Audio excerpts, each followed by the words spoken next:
Buenos días, somos del grupo 243 del programa de enfermería, la materia de biología de la Fundación Universitaria del Área Andina.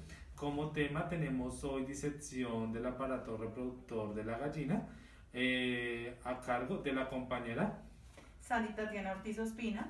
y Jonathan López, voy a ser en este caso el que va a dar toda la introducción y la parte de temática mientras mi compañera hace la parte manual del proceso. Tenemos en cuenta todo el proceso de bioseguridad, que en este caso son los guantes, la bata, el gorro y el tapabocas, y para los desechos al final de la práctica, lo que son las bolsas gris, verde y roja para los respectivos. Tenemos también como insumos guantes, ganchitos y bisturí y unas pinzas para hacer la respectiva extracción. ¿Listo? Gracias. Bueno, tenemos acá ya el sistema reproductor de la gallina, donde tenemos los ovarios en diferentes semanas de evolución. Después vamos con el infundilo. De ahí partimos al magnum, que es más adelante. Después vamos con el istmo.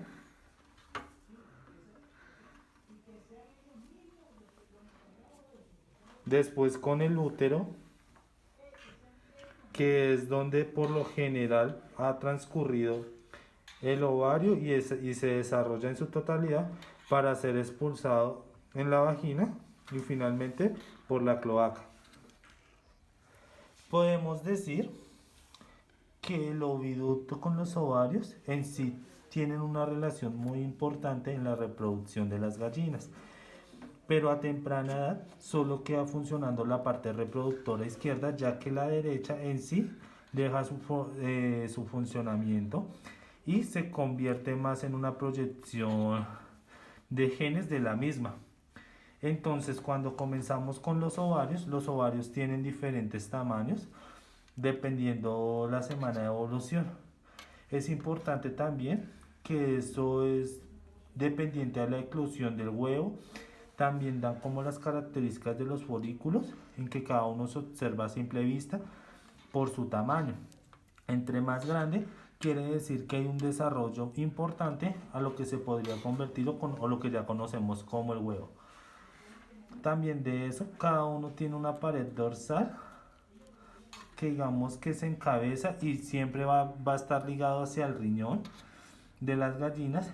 Todo esto es importante resaltar, que aproximadamente en un promedio de vida de las gallinas pueden tener 1500 huevos.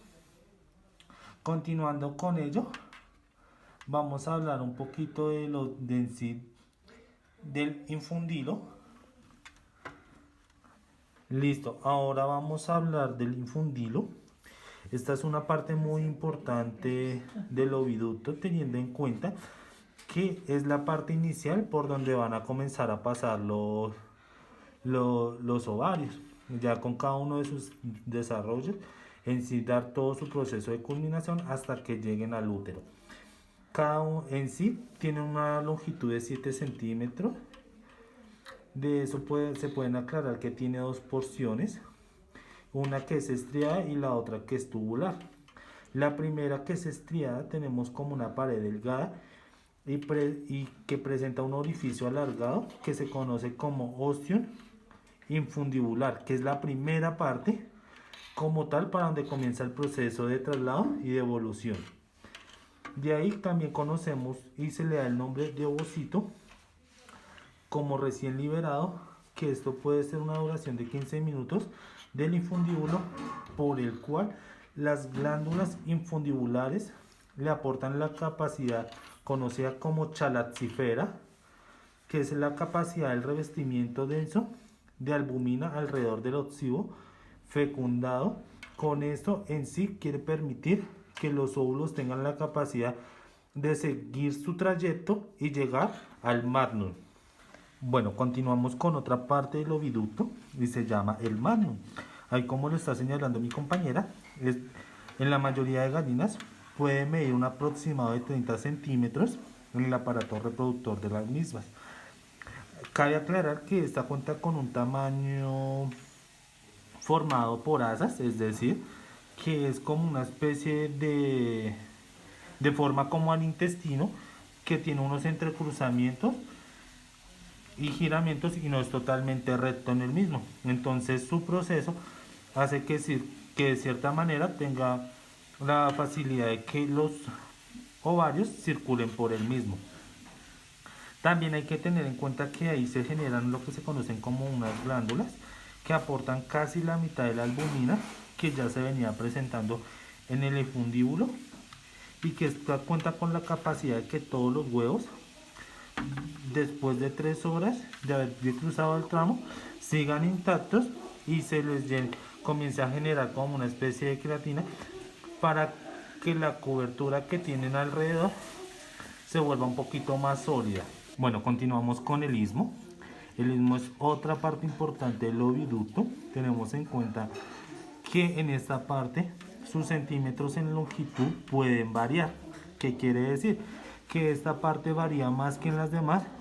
Puede ser por el desarrollo de la misma gallina, teniendo en cuenta sus características.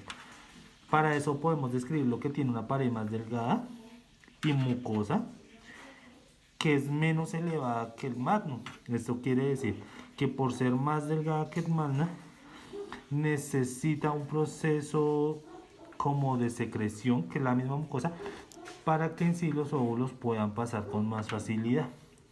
Ahí las glándulas que aportan la albumina generan una sustancia que se coagula y en estas mismas se forman dos membranas que se conocen como testáceas, que están ubicadas entre la albumina en esta parte y que en la cara en sí del huevo se puede dar a ver el desarrollo entre 1 hora a 1 hora y media de haber cruzado el sitio y llegar a alcanzar al útero.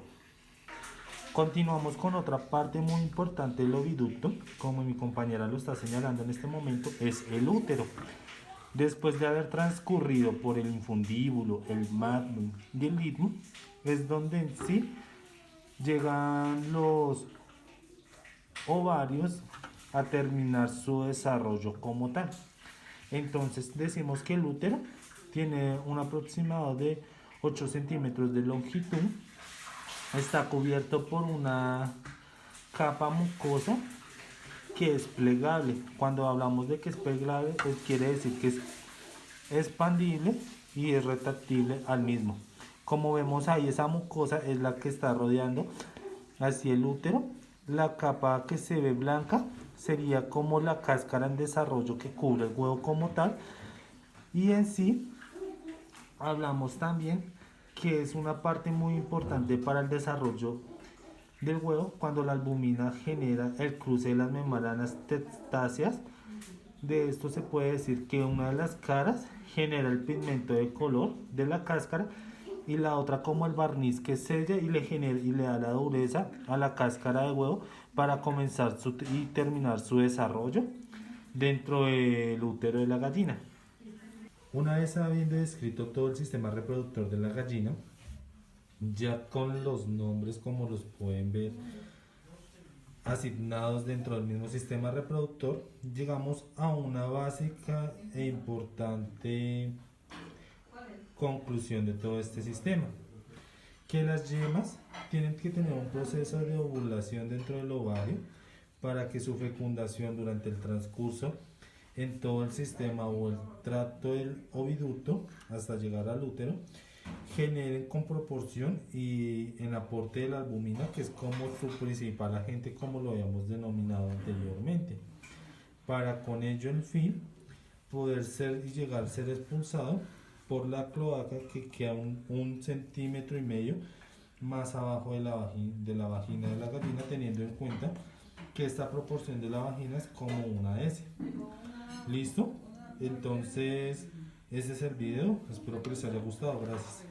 Para continuar con la disección del sistema reproductor de la gallina, hay que aclarar que utilizamos las bolsas de reciclaje donde la roja se echó todo lo orgánico, en este caso los residuos que quedaron de la gallina, y los guantes por contaminación de los mismos fluidos de la gallina.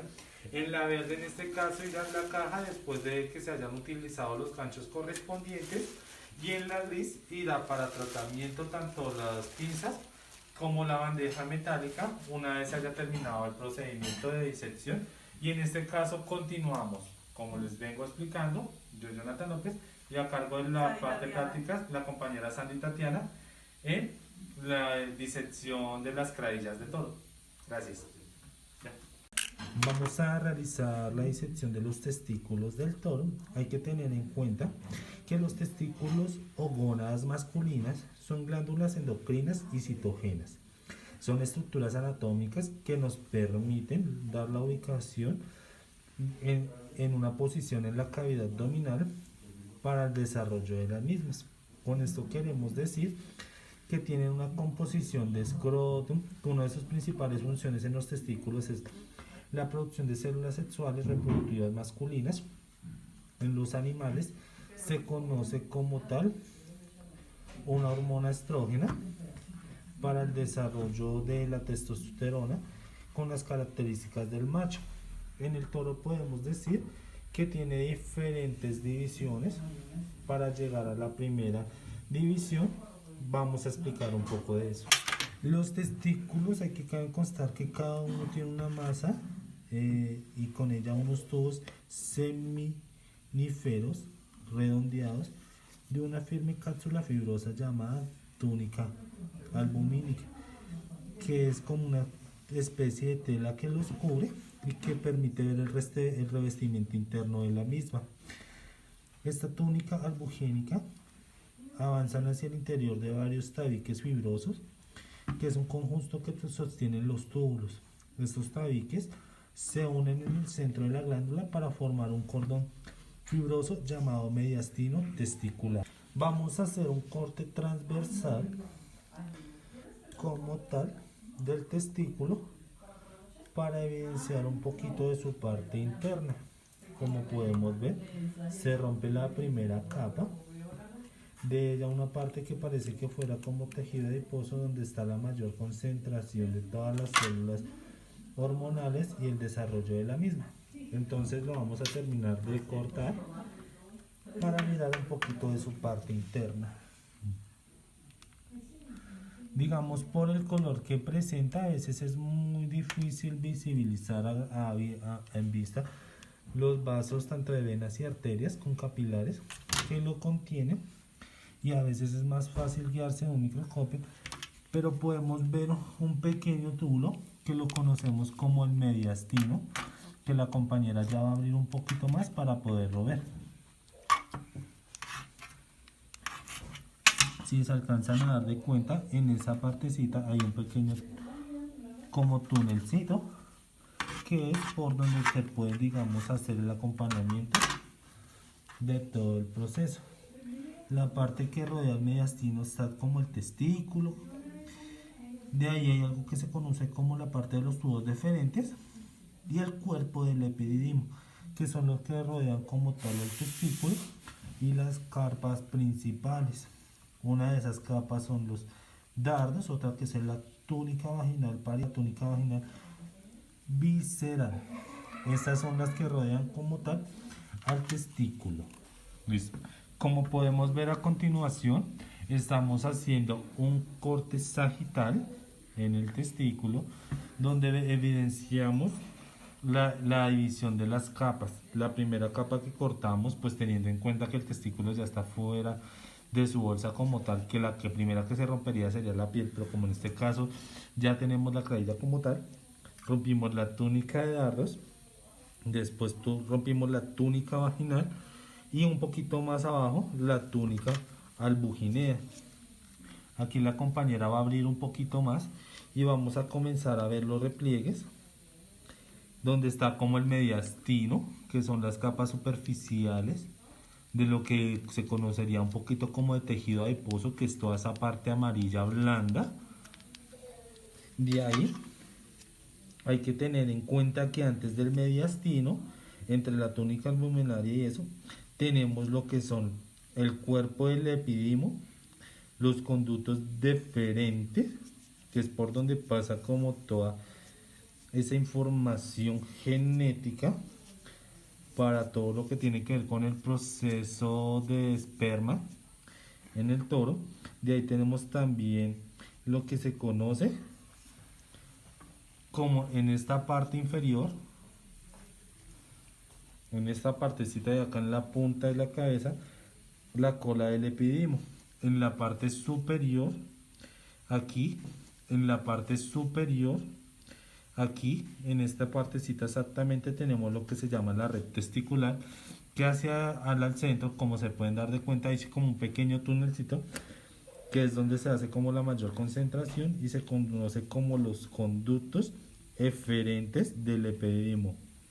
Más arriba, si tuviéramos como la parte que une a la parte reproductora del toro, estarían los conductos deferentes para todo su proceso de extracción y renovación hormonal para la reproducción y creación de semen.